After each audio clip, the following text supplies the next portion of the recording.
Nanalo itong San Miguel Beer kontra dito sa Phoenix, alam na natin yan. Pero mukhang sa ngayon ay itong Beermen daw ay hindi pang kontento at gusto nila na kumuha ng mas malakas pa na mga players para yung kanilang roster ay sabihin natin makasabay dito sa Barangay Ginebra at sa TNT Tropang Giga.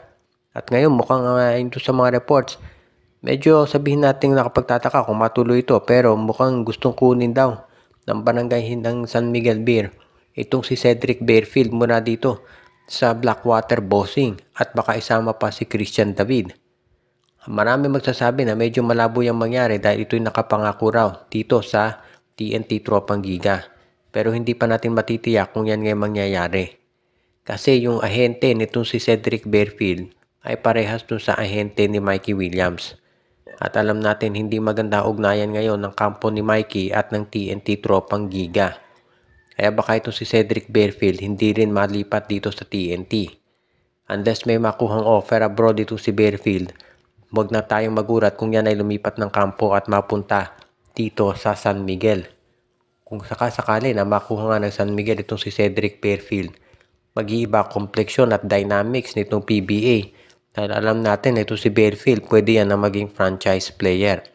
Kaya nga yan yung tipong player na kapag nakuha ng San Miguel, mamumroblema talaga yung ibang mga teams dahil isipin mo, kung makuha mo si Cedric Bearfield at ipaparehas mo yan dito kay Junmar Fajardo, aba, ang daming mga teams na magkakaproblema talaga pagdating sa matchup.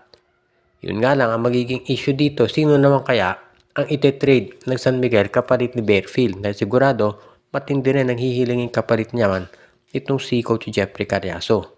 Yan ang abangan natin kung sino yung offer ng SMB para makuha nila ang serbisyo nitong si Cedric Bearfield.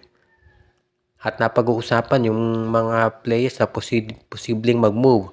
Ang isa doon sa mga tinitignan ngayon ng karamihan ay ito bang si Chris Newsome ay aalis na dito sa Meralco Bolts dahil hindi consistent ang nagiging laro nila. Baka marami nakalilimot na itong Meralco Bolts. Sila defending champion dito sa Philippine Cup. Pero yung laro nila parang sila yung mid-tier team. Ibig sabihin, yung lang hindi naman nando sa ibaba, wala sa taas, palagi na lamang nando sa gitna. Parang alanganin yung laro nila at hindi nababagay para sa isang defending champion.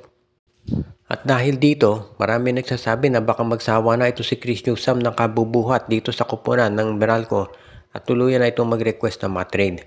O sakasakali nga na ito si Newsome may matrade na, o mag-request na matrade, hindi tayo magugulat kung papayag ang Meralco. Dahil syempre Meralco kinakailangan din nilang mag-rebuild. Pero kung matitrade itong si Newsome, sigurado tayo na ang gagawin ng MVP Group kukumpinsin ito na manatili sa kanilang kampo. O kaya kung ito'y pupunta dito sa SMC Group, siguradong magiging mabigat yung hihilingin nilang kapalit. Kaya yan ang magiging sitwasyon dito sa Meralco Bolts. Parang wala itong pinakaiba dito kay Robert Bolick na marami nagsasabi hindi kontento itong NLEX. Ito hindi kontento si Bolick sa NLEX dahil nga nag-i-struggle ito. Kaya kung sakasakali na umalis ito, mag-request ng matrade dito si Newsome, huwag na tayong magulat kung lumabas nga yung mga ganyang balita. Dahil itong si Chris Newsome, kinakailangan talaga na gumawa yan ng paraan para manalo ulit ng kampyonato. Dahil yan ang gusto talaga ng mga players ngayon. At mukhang medyo nahihirapan sila dito sa Meralco Bolts dahil parang alam na ng mga ibang teams yung ginagawa ni Coach Nenad Vucinic at itong si Luigi Trillo. Kaya huwag na tayong magulat kung pagkatapos ng conference na to, iba na ang koponan na pinaglalaroan ni Newsome.